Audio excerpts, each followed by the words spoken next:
الصلاة والسلام عليك اللهم صل أفضل صلاة على أسعد مخلوقاتك سيدنا محمد وعلى آله وصحبه وسلم عدد معلوماتك ومداد كلماتك كلما ذكرك وذكره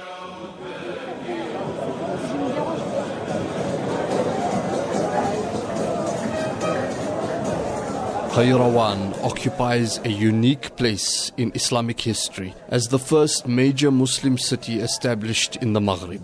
Maghrib literally means the place of sunset or the west. In classical Islamic geography, Al-Maghrib meant the western lands of the Muslim world, especially North Africa west of Egypt. It generally included Tunisia, Algeria, Morocco, and sometimes Libya and Mauritania.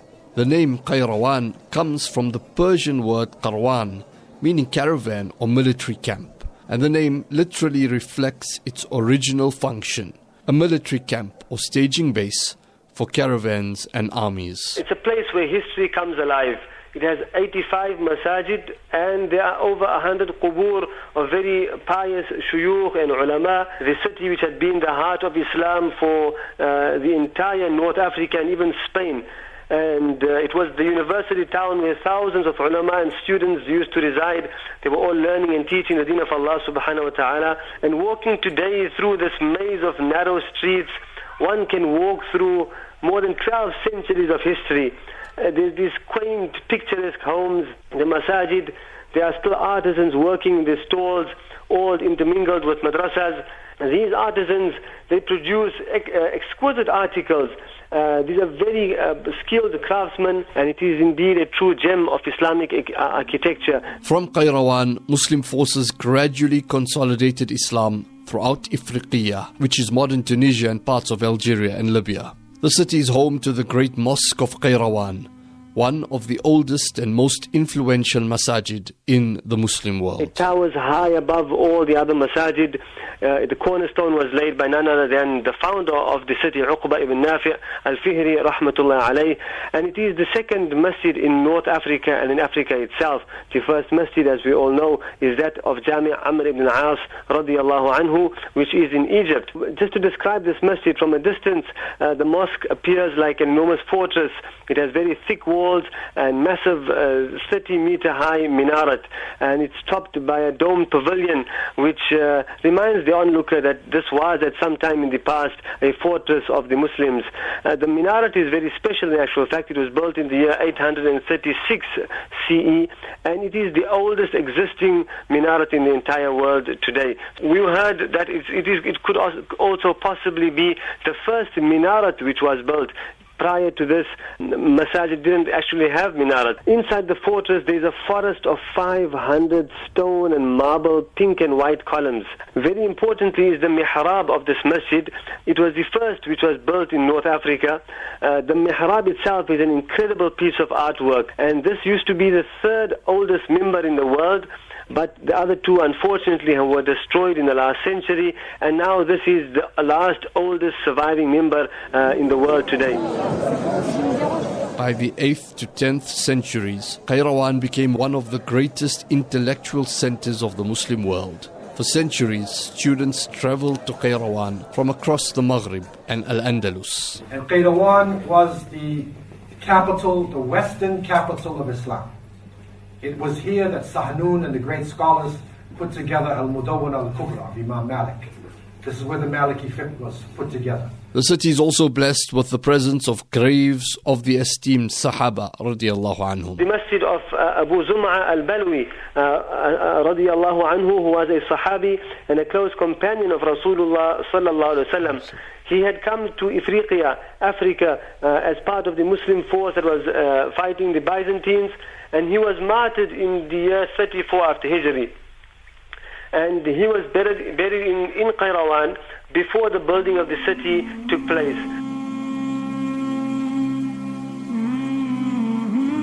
150 kilometers to the northeast of Qayrawan lies Tunis. Here too can be found one of the oldest centers of Islamic learning in the world, rooted in the historic Al Zaytuna Masjid. It was built a few decades after the great mosque of Qayrawan, and its construction was initiated around 84 Hijri, which is about 703 Common Era. The ambience of the masjid, there are 1,200-year-old pillars, are in absolute beauty. And after Salah, a person performs Salah in the masjid, you can't help but just stare up at the ceilings, at the pillars and the walls, totally mesmerized by its captivating beauty. 1,600 kilometers overland from Tunis and in the far southwest of present-day Morocco, one will find another living monument to the legacy of learning Islam brought to the Maghrib. The Jami al-Qayrawan. If you go to Fez, there is a place in Fez that it is a landmark everyone has to visit. That place called Masjid al-Qayrawan, the Mosque of al-Qayrawan, and the University of al-Qayrawan. What is the relationship between this and Fatima al-Fihri? When Fatima's father died, she inherited a lot of money. She decided to do something different than anybody else. Her vision was education. So she opted with the wealth she inherited to build a mosque and a university. This mosque attracted a lot of students from all over the world. This university is recognized by UNESCO and Guinness Book as the first degree-granting university in the world. It graduated one of the most famous Muslim scholars, Ibn Khaldun, famous philosopher Ibn Rushd. This university not only graduated famous Muslim scholars, actually graduated Christians.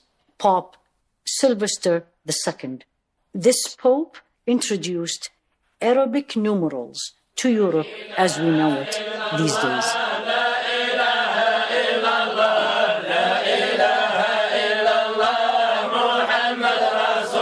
Among the best known ethnic groups of the Maghrib are the Berbers. They call themselves the Amazigh, meaning free people or noble men. Today, around 40% of the population of Morocco and 30% of Algerians are Berber.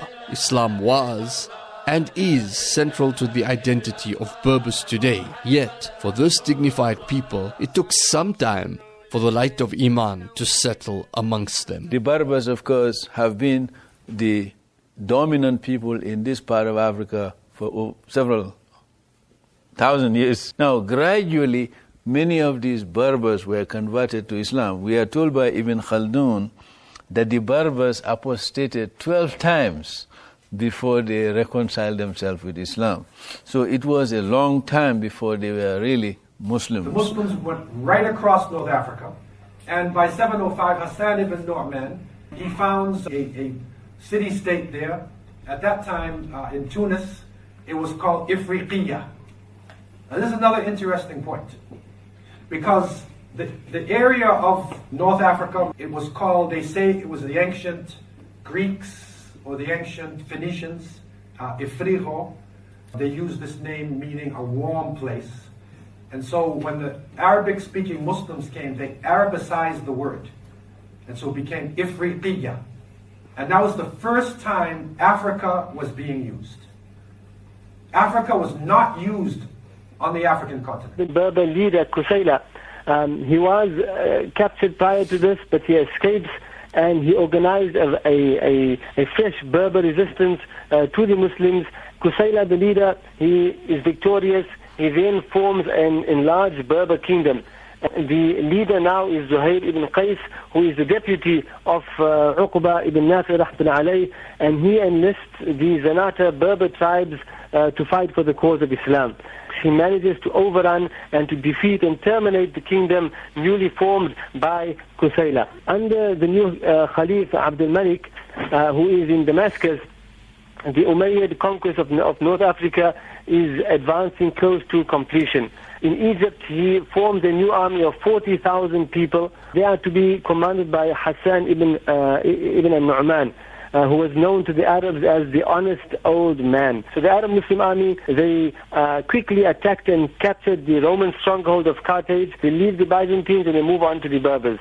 The Berbers are continuing to offer a very stiff resistance towards them, and now they are being led by a woman whom the Muslims had called the prophetess, or al-Kahina in Arabic. At the river Nini, an alliance of Berber tribes under her command, they sharply defeat the Muslim armies, and the Byzantines, they take advantage and they reoccupy Carthage. The Khalif Abdul Malik, he sends reinforcements from Egypt in the year 698. Surprisingly, this lady Al-Kahina, she tells her two sons to go over to the Arabs, but she herself continues a resistance against them.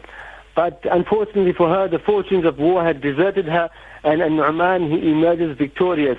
And she was killed and slain at a place in the Auraz Mountains, in a place which is known now today as Bi'r al-Kahina. So Hassan ibn Nu'man, he again storms Carthage, he overcomes it and sacks it and leaves it destroyed. And now Hassan ibn Nu'man is now the leader of virtually the whole of North Africa. He is replaced by another leader, Musa ibn Nusayr, and he substantially completes the conquest of Maghrib, and he appoints the governor of Tangier, none other than the Berber leader, Tariq bin Ziyad. It is notable how these newly opened lands would play such a pivotal role in decisive moments in Muslim history. And Tariq ibn Ziyad, rahimahullah, he and Musa bin Nusayr, they responded to a request. Now, if you look at the map here, and you'll see the Iberian Peninsula. It's very close right here. The Christians who were living in the north, many of them believed in one God.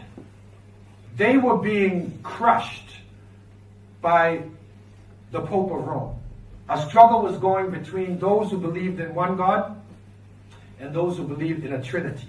They called to Musa bin Nusayr. He responded to their call, and Tariq ibn Ziyad went across the straits, and he met an army of over 100,000 Visigoths.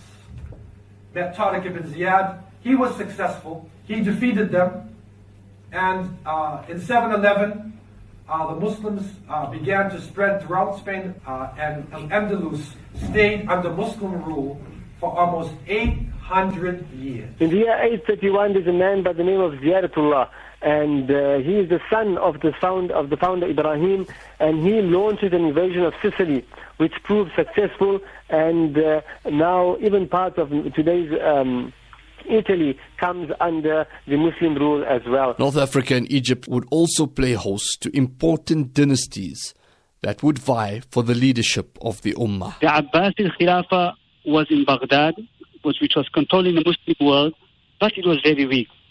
The Umayyads, who were the previous Khilafah, they had claimed the Khilafah to continue from Al-Andalus in Spain, and they were ruling from Spain.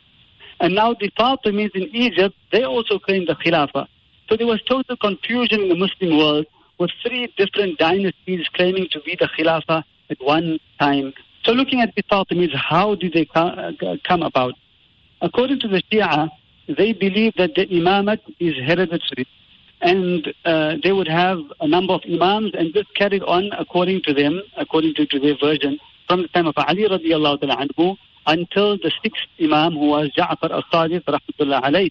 According to them, he nominated his son Ismail as his successor. And they believe that these imams are divinely chosen and they're infallible. However, Ismail, the son of Ja'far rahmatullah alayh, had predeceased him. SubhanAllah, I fondly remember learning this from Barthum Malana Taha Karan. May Allah Ta'ala fill his qabr with nur and raise his status in Jannah, inshaAllah. So Ismail had predeceased his father. The imamate philosophy was in complete disarray.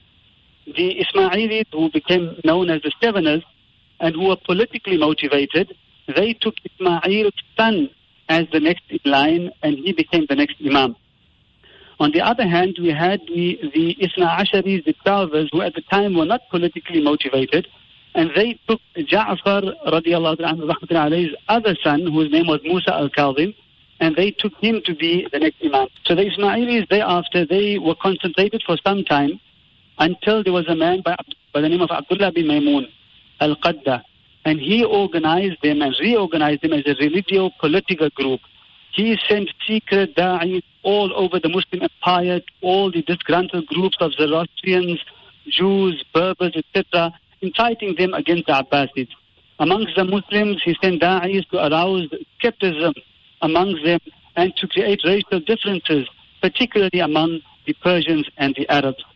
And the next step thereafter was to convert them to the Ismaili religion. So in 909, they declared the appearance of an Imam who was descended from their Imam Ismail, according to them.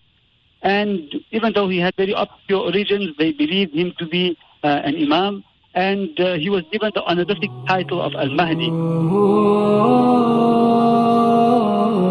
The Fatimid so-called caliphate emerged in the year 909 in Afrika, when the Ismaili Shia missionary Abu Abdullah al-Shi'i toppled the Aghlabi dynasty and installed Ubaidullah al-Mahdi Billah, who claimed descent falsely from the family of Sayyidah Fatima radiallahu anha. From their base in North Africa, the Fatimids expanded westward and eastward, establishing authority over large parts of the Maghrib before conquering Egypt in the year 969. Here they founded Cairo and built the Al-Azhar Mosque, which originally was a center for propagating their flawed Ismaili doctrines. Their rule was religiously deviant, with mysterious interpretations, draconian policies, and crackdowns on the Ahlus Sunnah. After nearly 2 centuries of rule, marked by internal factionalism and weakening authority, the Fatimid state finally collapsed in the year 1171. The arena for this vital development was again the African continent, where in Egypt, Salahuddin al-Ayyubi abolished the Fatimid Caliphate, restored allegiance to the Abbasids, and brought an end to Fatimid political power. It was from year 2 that resources were made available and political consolidation occurred to work towards the liberation of Al-Quds from the Crusaders.